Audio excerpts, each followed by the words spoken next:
पढ़ेंगे types of library services.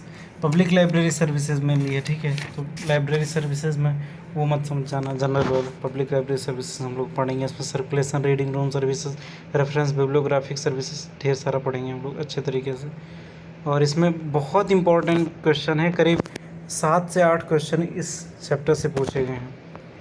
तो कागह किसका धन हरे, कोयल किसको दे। मैंने बुक खोल लिया है। कागा किसका धन हरे, कोयल किसको दे, मीठी बात सुनाई के जग अपना कर ले। कौवा किसका धन हरता है और कोयल किसको देती है, लेकिन मीठी बात सुना करके पूरे जग को अपना बना लेती है कोयल। कई लोग तो वीडियो छोड़कर भाग गए होंगे। खैर, हम लोग सर्कुलेशन पे आते हैं। सबसे पहला जो सर्विस आता है सर्कुलेशन सर्विस। सर्कुलेशन सर्विस क्या है कि इसमें हम लोग बुक्स को बोरोइंग करते हैं घर ले जाने के लिए, ठीक है। तो इसमें इशू, रिटर्न, ये सब चीज़ें आ जाती हैं सर्कुलेशन में। आपने इंटर्नशिप में कितनी बार पढ़ा होगा, तो उसी को मैं बार बार रिपीट क्यों करूँगा। तो वो सब बताने के बाद, पूरी पीएचडी बताने के बाद, उसमें कैरेक्टरिस्टिक्स आप सर्कुलेशन कंट्रोल सिस्टम के बारे में लिखना, ठीक है। सबसे पहली चीज़ क्या क्या चीज़ें होनी चाहिए, तो ये सबसे पहले तो सिंपल होनी चाहिए। System must be simple for the public and for the library staff understand and operate with the ease and speed के साथ अगर ये लोग नहीं करेंगे तो लंबी लाइन लग जाएगी। और system must be economically in relation to the library budget. Library के बजट के अकॉर्डिंग सिस्टम बनाना चाहिए। पता चले अरे RFID वगैरह लगा दो और तुम्हारे पास खाने के पैसे नहीं हैं। इन द केस ऑफ लाइब्रेरी, देखा नहीं, हरदयाल म्यूनिसिपल लाइब्रेरी पूरी बंद हो गई थी। 18 महीने तक तनख्वाह ही नहीं दे पाई ये लोग, जो स्टाफ काम करता था। In the case of branch library operation, the system must be educate and main library operation. अगर कोई ब्रांच लाइब्रेरी हो तो उसी तरीके से फैसिलिटी हो जो मेन ब्रांच में हो, ठीक है। पता चले मेन ब्रांच में RFID लगाए हैं और उसके बाद अन्य ब्रांचेस में सब ऐसे ही पड़ा हुआ, चूहे खा रहे हैं किताब। वेरिंग लोन पीरियड्स अलग अलग हो सकते हैं, ठीक है। लोन पीरियड उसको बोलते हैं कितने दिन के लिए किताब इशू किया गया। सर्कुलेशन में ये सब होता है। उसके बाद एक्सेसिव डिले, अगर कोई डिले कर रहा है तो उसको मैसेज भेजना, ठीक है। और उसके बाद पैसे उससे लेना, चार्ज उसको बोलते हैं। तो ये सब चीज़ें इसमें आ जाती हैं। और इशू रिटर्न के लिए किसी भी ब्रांच में वो इशू करवा के रिटर्न कर सके, ऐसी सुविधाएं होनी चाहिए। The system should be able to identify the loaned. System इस तरह से होना चाहिए कि वो आइडेंटिफाई कर सके कि किसी ने लोन ले लिया है। Identify the borrower of the particular item, borrower का नाम उसे पता होना चाहिए कि किसने लिया है। Secure return of the material, secure return होना चाहिए। और अगर कोई लेट से कर रहा हो तो उसको रिमाइंडर भेजो। And total number of the count of the material charge out होना चाहिए। अप टू डेट रिकॉर्ड होना चाहिए। और बोरोवर को बुक्स अवेलेबल होना चाहिए अगर कोई रिक्वेस्ट करता है तो। और हर बुक को एक timely to find out every book at any given time belong to able conveniently recall any book prior to due date. तो ये ध्यान में रखना चाहिए इसके बारे में। To provide statistical information regarding book uses by category and if need in the more detail by the individual book. तो स्टैटिस्टिकल इंफॉर्मेशन होना चाहिए उस बुक के बारे में, ठीक है। तो ये सर्कुलेशन आ जाता है। तो सर्कुलेशन अगर आया तो इसमें आपको ये सब चीज़ें लिखना पड़ेगा। सर्कुलेशन के अंदर रिजर्वेशन भी आता है। का अगर कोई यूजर चाहे ना तो अपनी बुक को रिज़र्व करवा सकता है, तो उसमें रिजर्वेशन आता है। फाइन आ जाते हैं अगर कोई लेट करता है। और उसका पीरियड ऑफ द लोन, कितने दिन तक वो, कितने दिन के लिए दिया गया है। ओवर ड्यू मतलब उसने जितना ड्यू डेट था उससे ओवर कर दिया। उसके बाद फिर इंटर लाइब्रेरी कोऑपरेशन, अगर कोई यूज़र ऐसा कुछ मांगता है उसके पास नहीं है तो फिर दूसरी लाइब्रेरी से मांग कर दो। तो ये सब चीज़ें इसमें सर्कुलेशन के अंदर आ जाती हैं, ठीक है। एक सर्विस मैंने बताया, सर्कुलेशन सर्विस, ठीक है। तो अगला मैं एक ही वीडियो में सारा कवर कर दूँ, चलो कर देता हूँ। Reading room service. Reading room आप जानते हो यार, लाइब्रेरी में यार कि रीडिंग रूम की फैसिलिटीज़ होती है, ठीक है, वहाँ पे रूम दिया जाता है जिसमें बच्चे बैठ करके पढ़ सकते हैं। तो ये होती है मेन एक्टिविटी। क्या होती है?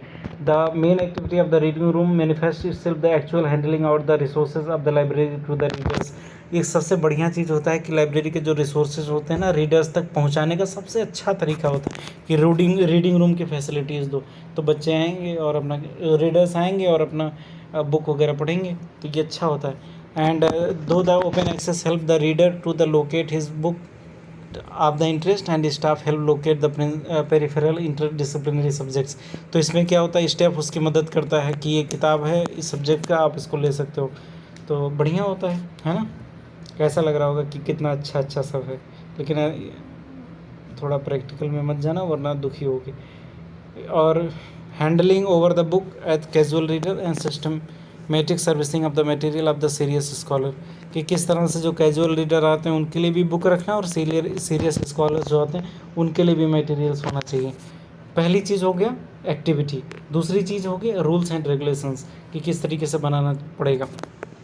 The rules and regulations for the use of reading rooms should be spell out the opening hours of the library। एक तो ओपनिंग आवर्स क्लियर होना चाहिए, हॉलीडेज़ कब हो पता होना चाहिए, पता चले यूज़र आए और आपकी लाइब्रेरी बंद हो तो एक दिन पहले ही अनाउंस कर दो। लेकिन कोई भी बैल आदमी नहीं करता है, एक भी लाइब्रेरियन ने ऐसा नहीं मिला जो बता दे कि कल छुट्टी है। और अक्सर स्टूडेंट्स इतने बिजी होते हैं उनको पता नहीं चल पाता कि कल छुट्टी है कि नहीं, इन्हें न कब होता है, शाम कब होता है, दिन कुछ पता ही नहीं चलता है, तो उन बेचारों को पता नहीं चलता। उसमें मैं भी एक बेचारा था, इसलिए मैं बता रहा हूँ। लाइब्रेरियन से जितना झगड़ा मैंने किया था वो सब पढ़ना पड़ रहा है। तो हॉलीडेज़ एज रिस्ट्रिक्शंस नहीं होने चाहिए, as restrictions which should be relaxable at the discretional at the library। Ticket कई बार जब बहुत ज़्यादा लोग आ जाते हैं पढ़ने के लिए तो उनको टिकट इशू कर दिया जाता है, पैसे लिए जाते हैं उसके बारे में। Prompt supply of the books readers depend on the meticulous organisation and arrangement good up to date catalogues. तो जो उनको आप सप्लाई दे रहे हो proper up to date catalogues के अकॉर्डिंग हो, deployment of intelligence and trained staff हो, ठीक है। अगली चीज़ फैसिलिटीज़, ये हो गया। अगला total stock of the library depends on financial physical human resource and other factors. ये सब बहुत ज़्यादा फैक्टर्स होते हैं, ठीक है। तो रीडर्स और एक और भी चीज़ इसमें कर सकते हो कि जो उनकी चेयर वगैरह हो वो बढ़िया होना चाहिए, ठीक है, और साफ़ सुथरा होना चाहिए, गंदगी नहीं होनी चाहिए। और रीडिंग रूम में हम और क्या दे सकते हैं, लोगों को न्यूज़पेपर दे सकते हैं, पीरियडिकल्स दे सकते हैं। न्यूज़पेपर को थोड़ा सा विस्तार कर देना कि तरह तरह की हिंदी, अंग्रेजी, उर्दू, फारसी, जापानीज़, रशियन, चाइनीज़, हर तरह के न्यूज़पेपर्स दे दो। पीरियडिकल्स उसको दे देना चाहिए जो जो इम्पोर्टेंट, अगर कोई इंटेलेक्चुअल्स आ रहे हैं, बिजनेस माइंडेड लोग आ रहे हैं या सरकार से रिलेटेड उन्हें स्कीम्स जाननी है तो उस तरह से हमारे पास पीरियडिकल्स वगैरह होना चाहिए। पीरियडिकल्स मतलब मैगजीन, जर्नल्स, ये सब, ठीक है। इंटर्नशिप करके बैठे होगे सब, तो मुझे इतना ज़्यादा समझाने की ज़रूरत नहीं, जो नहीं किए हैं वो बिल इसमें पढ़े होंगे। फ़ोटो कॉपिंग सर्विस होना चाहिए, अगर फ़ोटो कॉपी सर्विस नहीं दोगे तो फाड़ कर ले जाएंगे सब पेज। आजकल अच्छा है कि फ़ोटो क्लिक कर सकते हैं अपने फ़ोन में, या लाइब्रेरियन को बोल करके स्कैन करके वो ई कॉपी भी दे सकता है, क्योंकि पूरे बुक की तो फ़ोटो खींच नहीं सकता है। लेकिन ये सब करना है किसके अंडर में, कॉपीराइट लॉज के अंडर में। तो समझ में आया रीडिंग रूम सर्विसेज। नेक्स्ट हम चलते हैं रेफरेंस सर्विसेज। रेफरेंस सर्विसेज में हम क्या बताऊँ, सब पता ही होगा। रेफरेंस सर्विस अगर नहीं लिख पाओगे तो फिर क्या लिखोगे। रेफरेंस सर्विसेज क्या होता है, assist the user to help the search of the materials, the things related to about query. मतलब जो यूज़र आएगा वो जो भी मांगेगा, ठीक है, उसकी जो नीड होगी उसके अकॉर्डिंग इन्फॉर्मेशंस को गैदर करने में उसकी हेल्प करना। बुक वगैरह कहाँ पे है उसको बोलते हैं रेफरेंस सर्विसेज। तो इसके बारे में आप लिख लोगे, अगर नहीं लिख पाओगे तो फिर आप करोगे क्या, छोड़ो फिर। बिब्लियोग्राफिक सर्विसेज के बारे में भी जानते होगे। बिब्लियोग्राफिक सर्विसेज में क्या होता है कि बिब्लियोग्राफीज़ बनाई जाती है कि कौन सा मटेरियल कहाँ पे अवेलेबल है, उसको उसका एक कलेक्शन होता है। तो ये बताता है कि the location of locate material of the subject in the question, ठीक है। दूसरा होता है कि provide the means of verifying such items, authors name, complete titles, publication, ये सब। If they are not dated, they indicate the scope of the subject and the matter in which treated. The point of material, including parts of books which cannot be analyzed in the card catalog. They group works according to form, location and periods. तो ये cataloguing का काफ़ी ज़्यादा helpful होता है। और cataloguing के बारे में इतनी पीएचडी आपने कर रखा है तो मुझे और भी ज़्यादा एमएचडी नहीं कराना आपको। वैसे एमएचडी का फुल फॉर्म मुझे नहीं पता। आईटी देखो तो सिंगल सर्विसेज के बारे में पूछ सकता है। अब बैठ करके मैं रेफरेंस सर्विसेज के बताऊं तो आपका अपमान भी होगा, क्योंकि आप इतने ब्रिलियंट और लर्नेड पर्सन हो, ठीक है। आईटी बेस्ड सर्विसेज ये जो वर्ड है ना, मैंने उन गंवारों से सीखा है। जब भी मुझे कुछ काम करवाना होता है साइबर कैफ़े वगैरह पे, तो उनसे कुछ टेक्निकल शब्दों में बात करो तो बैल बोलते हैं कि आप तो सब जानते हो, पढ़े लिखे हो। एक तो ये चीज़ बोलते हैं, और दूसरा बोलते हैं यार सबसे बड़ी प्रॉब्लम होती है पढ़े लिखे लोगों से बात करते हुए। पढ़े लिखे हो और तुम्हें ये भी नहीं पता, इस तरह से बात करते हैं। तो अपमान भी करते हैं और काम भी नहीं करते हैं कई बार। तो ये आईटी बेस्ड सर्विसेज भी होती है। Routine and repetitive jobs are handle with the saving of time.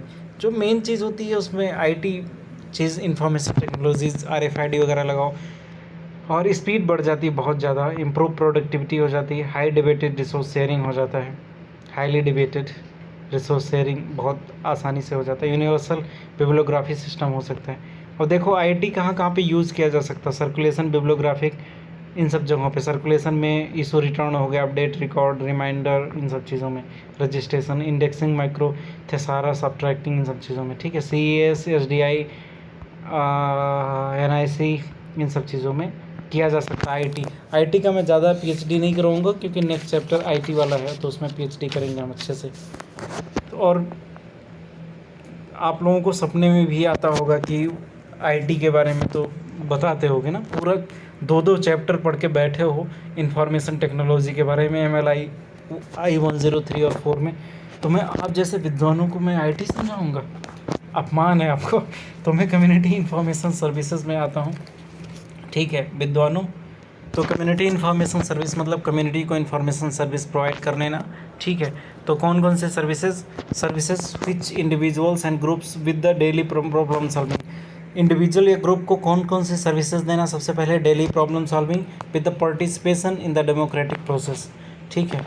और the public libraries has major role to play community information centre to user community and social economic development all level, particularly in the areas of decision making, problem solving, economy की, productive, health care, continuing education programme. देखो यार कौन कौन से areas होते हैं जहाँ पे लाइब्रेरीज इन्फॉर्मेशन प्रोवाइड करती है। सबसे पहला decision making, problem solving, economic, productivity, health care, continuing education programme. देखो कंटिन्यूइंग एजुकेशन प्रोग्राम हम लोगों ने एक बार पढ़ा था और बार बार धीरे बोलूँ क्या, ज़्यादा स्पीड हो गई थी। कंटिन्यूइंग एजुकेशन प्रोग्राम में मतलब क्या होता है, पूरे लाइफ टाइम पढ़ाई करना, तो वो इसमें आ जाता है। इन सब क्षेत्रों में प्रोवाइड करते हैं, वो हेल्प प्रोवाइड करते हैं, इंफॉर्मेशन सर्विसेज देते हैं। The services concentrate the needs of the. तो और देखो कमर्शियल प्रोडक्ट्स कैसे ये लोग प्रोवाइड करते हैं इंफॉर्मेशन। देखो बुक्स के फॉर्म में हो गया, पब्लिकेशन के फॉर्म में हो गया, booklet, periodicals, audio visual material, multimedia packets, video text, इन सब के माध्यम से ये प्रोवाइड करते हैं, ठीक है। समझ में आया? These materials deal with the topics of unemployment, society, security, consumer protection services, housing insurance, death, accident. तो ये सब मटेरियल इन सब चीज़ों के बारे में काम करते हैं, डेथ वगैरह के बारे में। तो the library public library by virtue of its location and longer opening, its unique position disseminate all kind of information। इसके पास काफ़ी खूबसूरत अपॉर्चुनिटी होती है पब्लिक लाइब्रेरीज़ के पास कि वो इन्फॉर्मेशन प्रोवाइड कर सकें। सिर्फ रूरल अर्बन में ही नहीं बल्कि रूरल में भी। रूरल मतलब ग्रामीण क्षेत्रों में, तो वो literature, pictures, photograph, news clippings, report, articles, इन सब के माध्यम से इन्फॉर्मेशन दे सकते हैं। Provision of not only books, pamphlets and also provision film showing. ज़रूरी नहीं कि किताबें बांटो बल्कि पिक्चर उनको दिखाओ, कैंप में ले जाओ, एग्जीबिशन करो, लेक्चर वगैरह दो, ठीक है। यार केरला का फिर एग्जांपल आ गया, मैं बहुत बड़ा फ़ैन हूँ इसका। एग्जाम्पल भी दे दो। एग्जाम्पल क्या है, केरला ग्रंथशाला संगम, इन लोगों ने क्या किया था कि एग्रीकल्चर के ऊपर इन्होंने एक बुक कॉर्नर बनाया, उसके बारे में रेडियो टीवी इन सब जगहों पे लोग काम करते रहे। तो बहुत बड़ा काम किया इसने केरला वालों ने। अगला है ऐसे कई इकोनॉमिक इंफॉर्मेशन से लोग प्रोवाइड किए जाते हैं, ठीक है। तो लाइब्रेरी के पास अच्छा खासा अपॉर्चुनिटी होती है कि वर्ल्ड वाइड नॉलेज को ये लोग प्रोवाइड कर सकते हैं सबको। सो ये रहा कम्युनिटी इंफॉर्मेशन सर्विसेज। ये इंडिविजुअल पूछा गया है, CIS नहीं पूछा जाएगा, पूरा नाम दे करके पूछा जाएगा। CIS पूछ लिया गया CIS करके तो फिर उसमें रोने की बात नहीं है। कम्युनिटी इंफॉर्मेशन सर्विसेज होता है। चिल्ड्रन सर्विसेज यार बहुत इंपॉर्टेंट होता है। सबसे पहले इसमें हम लोग पढ़ेंगे कि ये चीज़ क्या है। तो चिल्ड्रन लाइब्रेरी सर्विसेज आपको पता है कि फ्री में सर्विसेज प्रोवाइड करता है। किसको? बूढ़ों को। है मजाक कर रहा था, बच्चों को तो perhaps the most rewarded activities come job satisfaction. सबसे बड़ी चीज़ बच्चों के साथ काम करके जॉब सेटिस्फैक्शन होता है। कई लोग होते हैं, कई माता पिता वो बच्चों को छोड़कर चले जाते हैं काम पे, तो इसीलिए वो किंडल गार्डन स्कूल वगैरह चला है। मैं योग सिखाता था तो कई माताएं ऐसे होती थी, वो 3 साल के कम उम्र के बच्चों को योग सिखाने के लिए छोड़ देती थी, और वो जाकर के अपने खटिया पे बैठ करके, वो जो जिम वाला होता था उस पर बैठ करके सब बातें करती थी, बुराइयां करती थी, आवाज़ मेरे तक भी आती थी। तो मैंने रूल बनाया कि 8 साल से अधिक या 10 साल से अधिक के बच्चे ही रहेंगे योगा में, और अगर उनसे कम उम्र के बच्चे रहेंगे तो उनके जो गार्डियन है वो भी साथ में रहेंगे। तो ये चिल्ड्रन लाइब्रेरी सर्विसेज इस तरह से होना चाहिए, ठीक है। तो एक सेटिस्फैक्शन नहीं होता है, बड़ा दुखदाई जॉब है ये लेकिन इन्होंने लिखा है तो मानना ही पड़ेगा, क्योंकि ये बुक महोदया बहुत ब्रिलियंट लोग होते हैं। तो लाइब्रेरियंस फ्रेंडलीनेस, जो ये लाइब्रेरी होना चाहिए ना, वो लाइब्रेरियंस फ्रेंडलीनेस होना चाहिए। Understanding attitude can make the childrens library as exciting place. तो चिल्ड्रन का जो प्लेस होता है एक्साइटिंग हो जाता है। और make children library which make the section of public library independent unit. और ये ऐसा नहीं कि किसी में घाल मेल कर दो, उनके लिए अलग यूनिट बनाना पड़ता है, क्योंकि उनके अकॉर्डिंग डेस्क होना चाहिए, चेयर होना चाहिए, सेल्फ होना चाहिए, जहाँ पे वो बहुत उनकी हाइट के अकॉर्डिंग ही बुक्स वगैरह हों, जिससे वो लोग ले सकें। मॉल में जब आप जाते हो जो चॉकलेट्स वगैरह होते हैं ना, नीचे होते हैं, नीचे रखे जाते हैं कि बच्चे उठा लें, है ना, आपने देखा होगा। अरे बहुत एकदम सब बेचा जाता है हर चीज़ को, तो उसी के अकॉर्डिंग, हाइट के अकॉर्डिंग सब कुछ होना चाहिए। और इसमें पिक्टोरियस होना चाहिए, एकदम खूबसूरत, चीयरफुल होना चाहिए। ऐसा मनोवैज्ञानिक बोलते हैं ना कि जब बच्चे पैदा हों तो जिस टॉवेल में उनको लपेटा जाए वो बहुत ही ज़्यादा मुलायम हो, कठोर ना हो। जो लाइट लगाया जाना चाहिए जब वो पहली बार आँखें खोलें तो लाइट डिम होनी चाहिए और खूबसूरत कलर का होना चाहिए, और जो टच होना चाहिए बहुत शानदार तरीके से होना चाहिए। लेकिन ये गवर्नमेंट हॉस्पिटल होते हैं, मार खींच करके पूरा एकदम बड़ा डरावना सीन था। तुम चिल्ड्रन लाइब्रेरी सर्विस पढ़ा रहे हो कि कहाँ भटक गए? सॉरी, मैं चिल्ड्रन सर्विसेज पे आता हूँ। तो इस तरह से काफ़ी अच्छी लाइटिंग वगैरह होना चाहिए, डेकोरेटेड होना चाहिए, ठीक है। इंक्लूज़न देखो, मैं खुश हूँ और मस्ती से वीडियो बना रहा हूँ, आपकी मर्ज़ी है कि आप बुक पढ़ो या वीडियो देखो, ठीक है। सो नो बैड कमेंट्स या no bad thinkings. Early age is the investment of the future. देखो यार, बहुत ज़्यादा इंपॉर्टेंट होता है कि ये जो रीडिंग हैबिट्स अगर अर्ली एज में हो जाए ना, तो बहुत ही ज़्यादा कमाल की बात हो सकती है। और कौन कौन सी सर्विसेज ये होते हैं? तो बोरिंग फैसिलिटीज़ देते हैं, बच्चे बुक इशू करवाते हैं, रीडिंग रूम फैसिलिटीज़ ये प्रोवाइड करते हैं, रेफरेंस मटेरियल्स टू आंसर। हाँ, वो अपना चंपक वगैरह इशू करवा के ले जाएंगे बच्चे कि सर हम चंपक लेकर जा रहे हैं, कल पढ़ के दे देंगे। तो learn the use of library material, betterment of the life, organisation, educative, competitive quizzes. And कई बच्चों में वो क्ले वगैरह, वो गीली मिट्टी होती है ना कलरफुल, उसकी वजह से उसको रख देते हैं और उसको बनाते हैं। कई वो जोड़ने वाली प्रॉब्लम सॉल्विंग चीज़ें होती हैं। तो ये है रूल्स कौन कौन से होते हैं? ये जो रूल्स होने चाहिए बड़े ही बच्चों के बेनिफिट्स के लिए होने चाहिए, बहुत सिंपल और खुश अच्छा होना चाहिए rules. Good and attractive books होनी चाहिए बच्चों के लिए, केवल नंदन चंपा की नहीं बल्कि अन्य जो एआई से रिलेटेड भी अगर वो लोग चीज़ें रखें, छोटे छोटे रोबोट्स रखें तो कितना अच्छा होगा, नहीं अच्छा होगा ना। कई चिल्ड्रन लाइब्रेरी जो वर्ल्ड वाइड मैंने देखे हैं उसमें वो सब चीज़ें अवेलेबल हैं। Children library conduct wide range of activities both inside outside library, help children enjoy themselves. Interest of the library, its material, arranging children book collection, parent teacher program, ये सब चीज़ें कुछ प्रोग्राम्स वगैरह भी करने चाहिए एक्टिविटीज़ में। स्टोरी आवर्स भी रखना चाहिए उसमें, बच्चों को अच्छे से कहानियाँ सुनाई जाए ना, कि once upon a time there was a bagh and it died. दरअसल नामीबिया से 4 चीते लेकर आए थे, तो पॉलिटिक्स की वजह से उसको कोनों में रखा, कोनों पार्क में, और उसमें बेचारे सब मर गए, 1-2 शायद बचे हैं। द स्टोरी आवर्स, तो स्टोरी इस तरह से सुनाया जाना चाहिए। तो स्टोरी आवर्स भी होना चाहिए। पिक्टोरियल्स कलेक्शंस होने चाहिए। बच्चों को कैमरा भी देना चाहिए कि वो अच्छे अच्छे तस्वीरें खींचें, और कलरफुल पिक्चर्स भी होना चाहिए, ठीक है, महापुरुषों के और साइंटिस्ट के, इंटेलेक्चुअल्स के, गधे के, मतलब जानवरों के, फलों के, इन सब चीज़ों के। चिल्ड्रन बुक वीक भी होना चाहिए, ठीक है, कि जब उनकी छुट्टी हो तो उसमें आए। टॉक्स, लेक्चर्स, फिल्म शो भी होने चाहिए, सम लाइब्रेरी। तो ये सब चीज़ें होनी चाहिए चिल्ड्रन सर्विसेज में, ठीक है। कितना मज़ा आया होगा ना। आप लोगों के दिमाग में एक सपना गुजा होगा कि जब आप बड़े हो जाओगे तो आप चिल्ड्रन लाइब्रेरी खोलोगे। चलो ठीक है। Extension services. एक्सटेंशन सर्विसेज क्या होता है कि किसी चीज़ को बढ़ा देना, उसको एक्सटेंशन बोलते हैं, ठीक है। लिमिट को इंक्रीज़ कर देना, उसको एक्सटेंशन सर्विसेज बोलते हैं। तो एक्सटेंशन सर्विसेज यूनेस्को मैनिफेस्टो में 1914 में इसी चीज़ें बढ़ाते हैं। तो मतलब कि जो सब 4 दीवारी है ना लाइब्रेरी की, उसको तोड़ के पूरी कम्युनिटी के पास चले जाना, उसकी सर्विसेज को बढ़ा देना, इसको बोलते हैं एक्सटेंशन।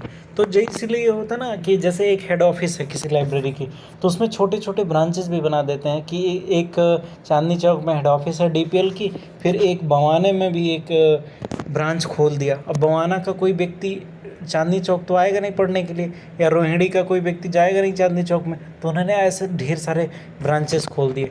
ब्रांचेस काफ़ी हेल्पफुल होते हैं, लेकिन ब्रांचेस का जो सर्विसेज होना चाहिए हेड ऑफिस के सर्विसेज से मेल खाना चाहिए, जो कि अभी हम लोगों ने पढ़ा था। तो ब्रांचेस सर्विसेज होना चाहिए, ठीक है। एक्सटेंशन सर्विस के अंदर आता है ब्रांचेस लाइब्रेरी। तो ब्रांचेस लाइब्रेरी कई बार पूछा जा सकता है। तो ब्रांचेस लाइब्रेरी का जो स्टॉक है वो आपस में मिलना चाहिए, और उसके बाद उसके पास भी पूरा कलेक्शन होना चाहिए, ऑटोमेटेड होना चाहिए, कम्युनिकेशन होना चाहिए, और आसपास की जो कम्युनिटी होती है उसके अकॉर्डिंग होना चाहिए, मतलब उसकी नीड को फुलफिल कर सकें। देखो एक और चीज़, बुक मोबाइल्स, कंफ्यूज मत होना। मोबाइल जिसमें आप वीडियो देख रहे हो, एक तो ये मोबाइल है, मोबाइल फ़ोन। दूसरा होता है मोबाइल, मतलब होता है चलायमान चीज़। तो जैसे बस हो गया, वैन हो गया, या रंगनाथन ने बुलक कार्ट लाइब्रेरी शुरू किया था, और कई जगह जो हिल एरियाज़ हैं वहाँ पे गधा लाइब्रेरी है, रेगिस्तान में कैमल लाइब्रेरी है। ये सब मजाक में नहीं बोल रहा हूँ, ऐसी है। तो बुक मोबाइल्स ऐसी लाइब्रेरी हैं, इसको बोलते हैं ये लाइब्रेरी ऑन व्हील्स, बिब्लियो बस, travelling library, book on mobile. तो ये सब होती हैं। तो ये मोबाइल्स होती हैं जो अलग अलग जगहों पे जाती हैं, ठीक है। तो बुक मोबाइल सब the bring library very close to entire community, it serves main purpose organizing the library on wheels. तो ये कम्युनिटी तक लाइब्रेरी को जाती है, कम्युनिटी को लाइब्रेरी तक आने की ज़रूरत नहीं है। गवर्नेंस आपके द्वार, आपने सुना होगा, तो लाइब्रेरी आपके द्वार, इस तरह से हो गया। तो it is used as means of offering book services to scattered rural communities, mainly rural communities में ये होता है। एक लाइब्रेरी ट्रेन भी शुरू हुआ था, आपने सुना होगा इसके बारे में। The book mobile is specially constructed van mounted on the truck chassis and equipped with the book shelves. इसमें ढेर सारी बुक्स होती हैं। अब ये भी चूज़ करना होगा कि कौन कौन सी कलेक्शंस उसमें होगी, ठीक है, और किस तरह की यूजर्स को मीट करोगे आप। और उसके बाद एक टाइम टेबल बनाना होगा कि कितने देर कहाँ पे खड़ा होगे। तो mobile libraries need careful planning of the maximum number of books can be safely stocked. Weather condition, मान लो बारिश होने लगी, आपने सब खड़ा किया अपना स्टॉल वगैरह और बारिश होने लगी, तो कैसे बचोगे? तुरंत आंधी आ गया, तूफान आ गया, चोर आ गए, तो कैसे करोगे सब? Small number of reference books including collection वगैरह, स्कूल में जा रहे हो तो कैसे लेकर जाओगे? Access to the vehicle must be made unconstrained for the young and old, तो ये हर तरह के यूजर्स के लिए होना चाहिए ये, ठीक है। स्टॉपेज सूटेबल जगह पे होना चाहिए। पता चले दारू के दुकान के सामने आपने स्टॉप बना दिया तो फिर कैसे काम होगा? हालांकि वहाँ सबसे ज़्यादा भीड़ होती है और लोग अंग्रेजी भी बोलते हैं, तो वहाँ पे सबसे ज़्यादा बुक पढ़ सकते हैं लोग। तो बुक मोबाइल्स कहाँ पे आप खड़ा कर रहे हो? स्टॉपेज डिस्ट्रीब्यूशन सेंटर्स इस तरह से होना चाहिए। सर्विसेज फॉर द इलिटरेट्स, अब देखो ये एक्सटेंशन सर्विस है, तो इलिटरेट लोग कभी लाइब्रेरी नहीं जाएंगे, तो आपको ही जाना पड़ेगा। तो वहाँ पे जो इलिटरेसी होता है एक स्टाफ की तरह है यार, तो आप लेकर जाओगे उनके पास पिक्टोरियल बुक, ऑडियो रिजर्व, फिल्में, वो लोग फिल्में तो देख ही सकते हैं, उससे समझ में आ जाएंगे, पिक्चर्स देखेंगे तो उससे समझ में आ जाएंगे। तो इस तरह से बैंक की तरह लेकर के जाना पड़ेगा। सच एज ही रिमेन्स द, तो इस तरह से नेशनल लिटरेसी मिशन वगैरह काम करते हैं, ठीक है। पोस्ट लिटरेसी प्रोग्राम्स वगैरह में आप हेल्प कर सकते हो। Continuing education program, continuing education programme हम लोगों ने एक बार पढ़ा और कितने बार यूज़ हो रहा है। यंग एडल्ट सर्विसेज, जो बड़े लोग हो जाते हैं ना, बड़े बच्चे या बड़े लोग जो लोग स्कूल वगैरह छोड़ देते हैं, तो उन लोगों को कैसे आप लाइब्रेरी में जा रहे हो? तो अमेरिकन्स, यूरोपियंस, ये लोग काफ़ी अच्छा काम कर रहे हैं। सर्विसेज फॉर एडल्ट लर्नर्स, जो बड़े लोग होते हैं, प्रौढ़ शिक्षा अभियान आपने सुना होगा, तो उन लोगों के लिए जो ढेर सारे प्रोजेक्ट्स लाए जाते हैं, तो लाइब्रेरीज उसमें हेल्प कर सकती है एक्स्ट्रा करिकुलम एक्टिविटीज़ के द्वारा, एडल्ट्स लर्निंग प्रोजेक्ट्स के द्वारा। जैसे जैसे रात बीतती जाती है, वॉइस की क्लियरिटी भी ख़त्म होती जाती है। सर्विसेज फॉर सीनियर सिटीजन्स, तो सीनियर सिटीजन्स के लिए कौन कौन से सर्विसेज आप प्रोवाइड कर रहे हैं? सोशल सर्विसेज प्रोफेस, तो ये भी उसमें एक्सटेंशन वाले में ही आ जाता है। Services for the people of disabilities, ये यार कई बार पूछा गया, ठीक है, शॉर्ट नोट्स में, तो उसको हम लोग प्रॉपर तरीके से पढ़ लेते हैं। So people with disabilities all over the world stop the facilities and services, ये लोग यार, इन लोगों को फैसिलिटीज़ एंड सर्विसेज नहीं मिल पाती, क्योंकि इन लोगों को दिक्कत भी होती है जाने में। और ऐसा माना जाता है कि भारत में 16.15 मिलियन लोग हैं जो चिल्ड्रेन हैं, जो अफेक्टेड हैं डिसेबिलिटीज़ से, तो उन लोगों के लिए कैसे कर सकें? तो एक पर्सन विद डिसेबिलिटीज़ एक्ट 1995 भी आया है, जिसमें उन लोगों को फ्री में एजुकेशन वगैरह दिया जाता है, उनको दिया जाता है। फिर भी यार सिर्फ 1% ऐसे लोग हैं जो सारी फैसिलिटीज़ या पढ़ पाते हैं। बहुत बुरी स्थिति होती है उनको, क्योंकि वो दूसरे पे डिपेंडेंट होते हैं। जो ब्लाइंड लोग होते हैं, तो ब्लाइंड लोगों के लिए क्या उनके लिए तो पूरा सब कुछ कटा ही हुआ है, तो वो कुछ कर ही नहीं सकते फिर, तो उनके लिए ब्रेल बुक्स अवेलेबल होना चाहिए। और एक यूएस कांग्रेस लाइब्रेरी कमेटी ने बोला, books are the eyes for the blind, अंधों के लिए, जो अंधे लोगों के लिए जो किताबें हैं वो आँख की तरह काम करती है, और वो दुनिया के जो ग्लोरीज़ हैं उसको वो लोग फील कर पाते हैं टच के द्वारा, जब वो ब्रेल लिपि को टच करते हैं। ब्रेल मतलब उसमें छेद होता है पूरी बुक में, और टच के माध्यम से उसको पढ़ पाते हैं। तो उन लोगों के लिए हम लोग कर सकते हैं, ब्रेल बुक्स अवेलेबल कराया जा सकता है। इंडिया में एक वो है ब्रेल प्रेस, ये देहरादून में है, ठीक है, और ये फ्री में इंस्टीट्यूशंस वगैरह को ब्रेल बुक्स अवेलेबल करवाती है। तो ये ऐसे लोगों को होते।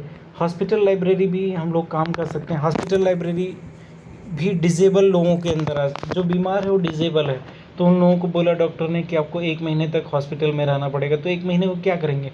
तो उन लोगों को अगर हम लोग किताबें अवेलेबल करवा दें उनकी मांग के अनुसार, तो वो लोग अपना आराम से पढ़ाई कर सकते हैं। और 1 महीने कोई हॉस्पिटल में रहा मान लो, तो उनको अगर नहीं मिल पाया कुछ भी गवर्नमेंट हॉस्पिटल में, क्योंकि वहाँ टीवी भी तो लगा नहीं होता, तो फिर टीवी भी कितने देर देखेंगे? वहाँ पे कचरा प्रोग्राम्स आता है, तो बुक्स वगैरह पढ़ेंगे, न्यूज़पेपर पीरियडिकल्स पढ़ेंगे, तो वो अपडेटेड रहेंगे ना, कितना अच्छा, और जल्दी ठीक भी हो जाएंगे मुझे लगता है। तो हॉस्पिटल लाइब्रेरीज़, तो ये सब एग्जांपल देते हुए आप इसको लिखना, बहुत खूबसूरत होगा। Services for the people of disabilities. दरअसल यार कई बार मैं ह्यूमर भी करता हूँ, हंसने की कोशिश करता हूँ। बड़ा डिफ़िकल्ट होता है कि फ़ोन मेरे पास है और मैं बोलता जा रहा हूँ बेवकूफ़ों की तरह। 12:46 हो रहा है, और अगर मैं खुद को इस तरह से हँसाऊँ ना, खुद के साथ जोक ना करूँ, तो फिर मैं वीडियो बना ही नहीं पाऊँगा और बड़ा बोरिंग हो जाएगा मेरे लिए। तो इसलिए थोड़ा बहुत मैं ह्यूमर करता हूँ, अच्छा लगता है। तो प्रिज़न लाइब्रेरीज़ भी होती है, जेल में जो लाइब्रेरीज़ होती हैं। तो जेल में जो लाइब्रेरीज़ होते हैं, आपने वो 10वीं मूवी देखा होगा। तो 10वीं मूवी जो है वो हरियाणा के कोई सीएम थे, चौधरी, तो उनके आधार पे ही बनाया गया है। तो 10वीं मूवी आप देखना, अच्छी मूवी है। तो 10वीं मूवी में वो बंदा 10वीं पास करता है जेल में रहते हुए, और जेल में ही वो पढ़ाई करता है, और जेल में उसे कई साथी भी मिल जाते हैं, वो उसकी तैयारी करवाते हैं, तो जीवन में वो 10वीं पास करता है। तो प्रिज़न लाइब्रेरी बहुत इंपॉर्टेंट होता है। तो कई लोग ढेर सारे कोर्सेज़ करते हैं। अब देखो, मैंने बोला ना कि 10वीं मूवी है और उसमें काफ़ी कुछ उसने पास किया, और वहाँ पे जेल में जो ना कई, अगर मान लो आप लाइब्रेरी कोर्स कर रहे हो और भगवान ना करें कभी आपको जेल जाने का मौका मिले, तो लाइब्रेरियन का डिग्री दिखा करके आप वहाँ की लाइब्रेरीज़ को दुरुस्त कर सकते हो। कैसी फालतू बात कर रहा हूँ। सच में कई कैदी ऐसे होते हैं जो लाइब्रेरीज़ को संभालते हैं, वहाँ के सेल्फ्स वगैरह को मेंटेन करते हैं, तो और उसके बाद लोगों की हेल्प करते हैं, वहाँ पे ढेर सारे होते हैं। तो तिहाड़ जेल में जो उसकी लाइब्रेरी होती है, उसका डीपीएल का ही ब्रांच है तिहाड़ में। तो कई लोग कोर्सेज वगैरह करते हैं, तो उसमें अदर एक्टिविटीज़ भी ये लोग करवाते हैं, ठीक है। लेक्चर्स ऑर्गेनाइज़ करवाना, या कम्युनिटी हॉल में, स्कूल्स में ये लोग जाते रहते हैं, बुलेटिन्स बोर्ड्स, विंडो डिस्प्ले, ये सब चीज़ें करवाते हैं। तो ये सब एक्सटेंशन सर्विसेज के अंदर आता है। तो ये था लाइब्रेरी की सर्विसेज। मज़ा है ना, कितना खूबसूरत सर्विसेज होता है, टाइप्स ऑफ लाइब्रेरी सर्विसेज, है ना। Thank you very much and all the best.